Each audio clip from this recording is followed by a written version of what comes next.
Good morning, everyone. Okay, so spring is just around the corner. Fingers crossed, hopefully. There's still way too much snow on the ground to make that a reality, but we'll go with it. So, having said spring, of course, Easter is coming up. So, I wanted to make some Easter cards, but I wanted to make them a little bit differently. Pop up cards are my nemesis. It's not one of those things that I necessarily do well. I don't do cards 100% well, let's be honest, but pop-up cards is something I've always wanted to do. I never quite mastered 100%. So I did end up buying a die.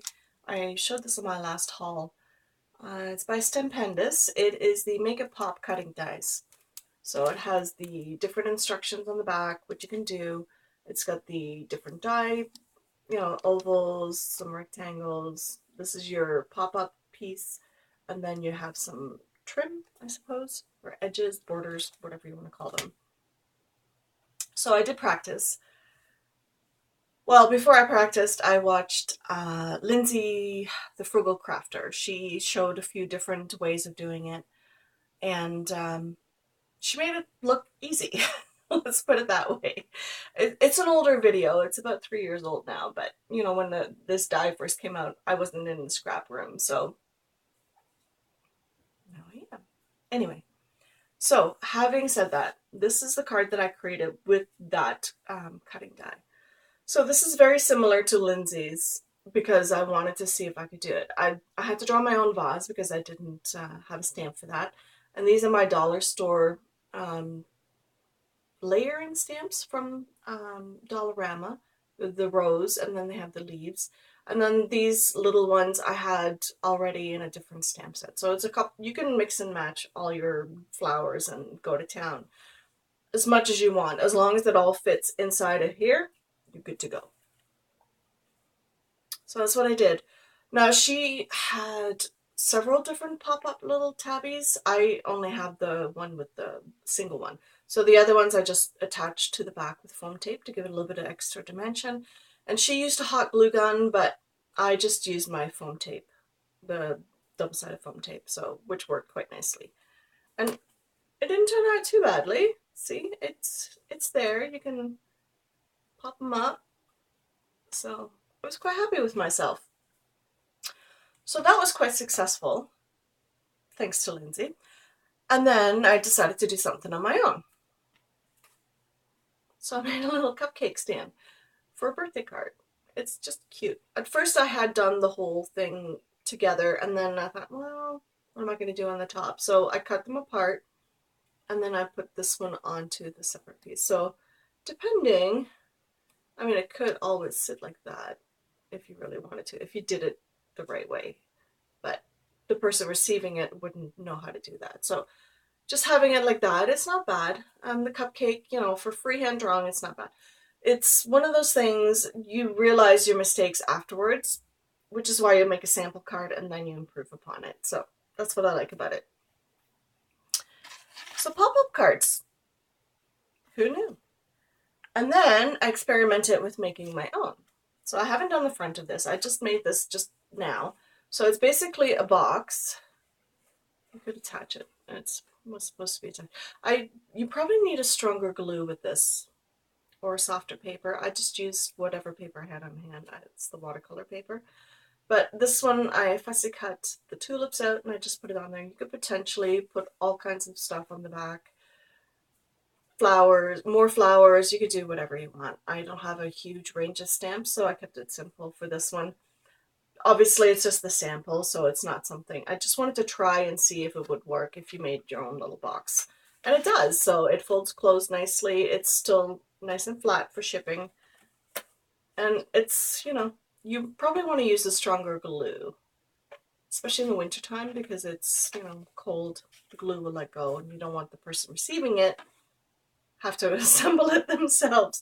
So I got to playing with that. And now they have, oh, what was it?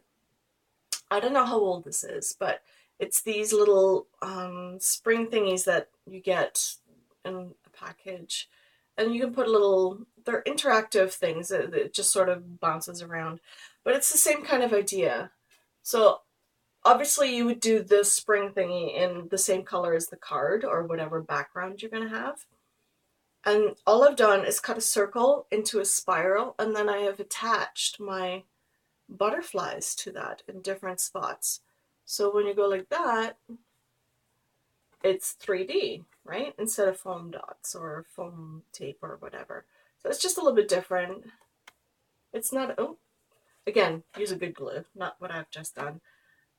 And gluing it in several spots is probably a good idea. I just wanted to show a sample. But it's the same kind of idea. Oh, there we go. Okay, there. There. That's cute. That works out just as well. And then you can just go to town with that, potentially. So, and then, because I don't have a huge range of stamp sets, I started mixing and matching different ones, and I cut my papers to the size of the card, a little bit smaller than the A1, so that when I go to do anything with them, I can keep them the size as is, or I can fussy cut them like I did this tulip and the butterflies. Having said that, you know, you can potentially put a whole scenery on here with the Stamp Perfect. That's the one I have. I know it's a knockoff, but I got it at a really good price, so I'm not complaining. I know it's a big ordeal right now, and I don't want to step on anyone's toes, but, you know, things should not be so bloody expensive.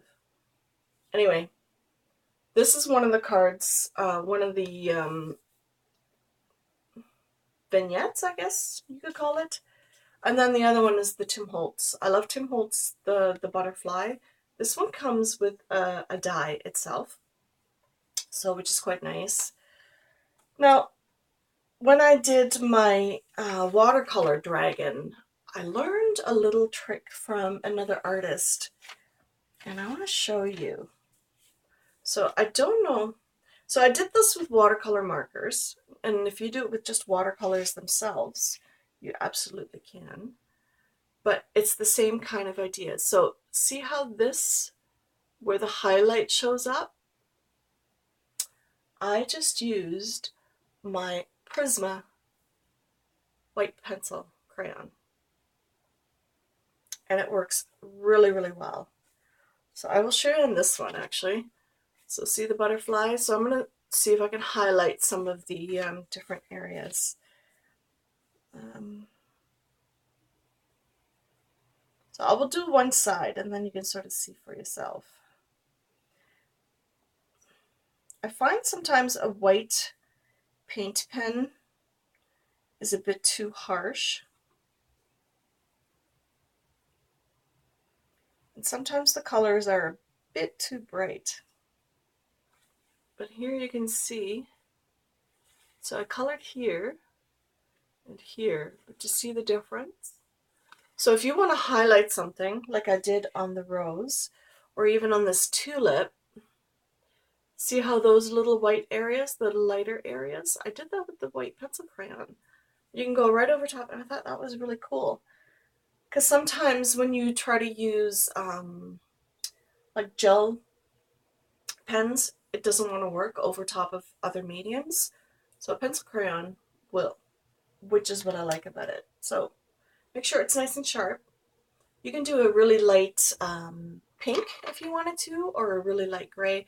Whatever you choose a really light color of it, and then make sure it's nice and sharp so you can get right into the little areas. But I thought that was kind of cool. And it gives it a little bit more dimension in certain areas, and you can go over top with different ones. So I thought that was kind of neat. I thought that was an interesting way of adding extra highlight instead of using a white pen. I mean, you could use a white pen if you really wanted to, but like I said, sometimes it's a bit too harsh, you know? It can look a little bit too cartoonish. I don't know. It's probably not the right word. I can't find the right word this morning. Sorry about that. Anyway, so I thought it was an interesting kind of cool little trick. But I just make a bunch of these ahead of time, and then you know, one day I'll do that, next day if I feel like coloring, or another day when I feel like coloring, I will do that. And then it's just kind of fun to just play. And then if it turns out really well, you can turn it into a card, and if it doesn't turn out well, you can either use it for art journaling or scrapbooking or whatever, or you can paint it, or you can recycle it because it's just paper. So that's the beauty of it.